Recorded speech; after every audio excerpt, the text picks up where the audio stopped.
आंबेडकरी चळवळीतील ज्येष्ठ समाजसेवक, कवी आणि लोकशाहीर वामनदादा कर्डक यांच्या वारसांना नोकरीचं नियुक्तीपत्र आज सामाजिक न्याय विभागाचे मंत्री संजय शिरसाट यांच्या वतीनं बहाल करण्यात आलेलं आहे. आपण पाहतोय कोमलताई या ठिकाणी, कोमलताई कर्डक जे नात आहेत त्यांना हे नियुक्तीपत्र बहाल करण्यात आलेलं आहे. विधान भवनात त्यांना बोलवण्यात आलं आहे. साहेब, सगळ्यात आधी तुमच्याकडे, तुम्ही वादा केला होता आणि सांगितलं होतं की वामनदादा कर्डक यांचं स्मारकही उभारू आणि वारसांना नोकरी देऊ. त्यानुसार त्यांना आज नियुक्तीपत्र दिले. काय भावना आहेत?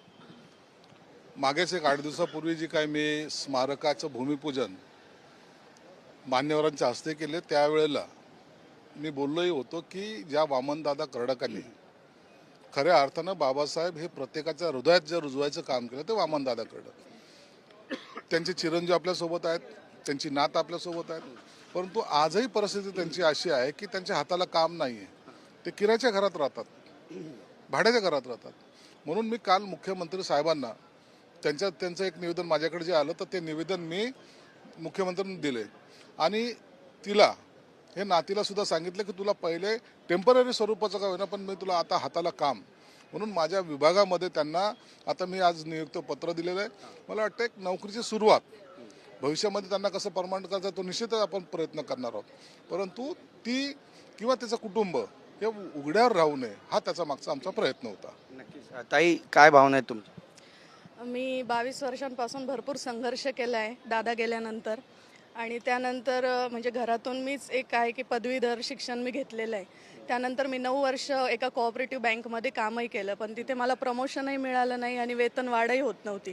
अशा काही कारणांमुळे मला ती नोकरी सोडावी लागली. आणि ह्याच कारणांमुळे मी आत्ता 8 दिवसांपूर्वी माझं सरांशी भेट झाली तिथे. तर मला वाटलं की माझा हा संघर्ष कुठेतरी थांबेल, त्यांच्याशी बोलल्यानंतर काहीतरी ते मला मार्ग काढतील याच्यातनं आणि मला या संकटातून बाहेर काढतील. म्हणून मी त्यांना भेटली आणि माझा सगळा काही विषय त्यांना सांगितला. तर त्याच्यावर त्यांनी एक 4 दिवसातच म्हणजे त्या विषयावरती 4 दिवसातच त्यांनी मला नियुक्तीपत्र देऊन टाकलेलं आहे. मुलीला नोकरी मिळाली आहे, वडिलांचं इतकं मोठं साहित्यामध्ये काम होतं, आता कशी परिस्थिती आणि कसं वाटतंय तुम्हाला? सरांचे खूप उपकार आहेत आमच्यावरती. त्यांचे आणि इतरांचे मी सरळ आभार मानतो. तुमच्या काय भावना आहेत? माझ्या भावना असं का सरांनी मुलीला नोकरी लावून घेतलं, आम्हाला खूप आनंद झाला. आमच्या परिवाराला खूप मोठं सपोर्ट मिळालं. मुलगी शिकली, प्रगती झाली असं म्हणावं. न्याय दिला सामाजिक न्याय विभागानं. हो, न्याय मिळाला आम्हाला. नक्कीच आम्हाला न्याय मिळाला आम्हाला. बऱ्याच वर्षापासून बघा, डोळ्यामध्ये आनंद अश्रू आहेत. आणि पुन्हा एकदा मी संजय शिरसाट साहेबांकडे जाणार आहोत. अशा बऱ्याचशा केसेस आहेत ज्यांच्या हाताला नोकरी नाही आहे, व्यवसाय नाही आहे, शिकलेले आहेत समाजामध्ये, मात्र त्यांच्या हाती काम नाही आहे. तुमच्या डोक्यामध्ये काही संकल्पना आहे या सगळ्यांना मुख्य प्रवाहात आणण्याची? निश्चितच कल्पना आहेत. मी आता माझ्या विभागातर्फे एक वेगळा पॅटर्न आता पुन्हा एकदा आणतोय. प्रत्येकाने कामामध्ये नोकरी किती लोकांना मिळेल मला माहीत नाही, परंतु ते बेरोजगार राहू नये यासाठी माझा प्रयत्न राहील. म्हणून आता वेगळ्या स्कीम ज्या त्यांना रोज करंट कमाई देतील अशा स्कीम आणण्याचा आमचा प्रयत्न आहे. मला वाटतं या महिन्याभरामध्ये आम्ही तो जो काय मेळावा घेणार आहोत, त्या मेळाव्यामध्ये कर्ज वाटप आणि लाभार्थी जे असतील त्यांना खऱ्या अर्थानं रोजगार जे करतील ना, त्यांना मदत ही आमच्या विभागाकडून केली जाईल. 14 एप्रिल जवळ येते, डॉक्टर बाबासाहेब आंबेडकरांचा जन्मदिवस आहे आणि त्यामुळे काही विविध संकल्पना आहेत ज्या राबवल्या जातील महाराष्ट्र सरकारकडून.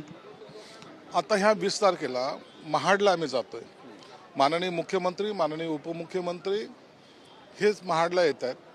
14 तळ्याचं जे काय सुशोभीकरण करायचं त्याला आम्ही जवळपास 55 कोटी रुपये खर्च करतोय आणि त्याचा शुभारंभ आम्ही ह्या 20 मार्चला महाडला करतोय. म्हणून हा आंबेडकर आणि नंतर 14 एप्रिलला गेटवे ऑफ इंडिया समोर एक मोठा जलसा जवळपास 350 ते 450 ड्रोनने आम्ही बाबासाहेब तिथं साकारतोय आणि एक अत्यंत भव्य दिव्य असा कार्यक्रम या गेटवे ऑफ इंडियाच्या समोर होणार आहेत आणि त्यालाही सर्व मान्यवर येतील अशी माझी अपेक्षा आहे. बातचीत केल्याबद्दल कोमलताई, धन्यवाद. मगाशी बोलल्याबद्दल. तर आपण पाहतोय आपली भूमिका या ठिकाणी सामाजिक न्याय विभागानं मांडलेली आहे आणि भविष्यामध्ये सुद्धा अशाच काही संकल्पना घेऊन सामाजिक न्याय विभाग पुढे काम करणार आहे का पाहणं महत्त्वाचं ठरेल. कॅमेरा पर्सन खंडुराजसह गिरीश गायकवाड, TV9 मराठी, मुंबई.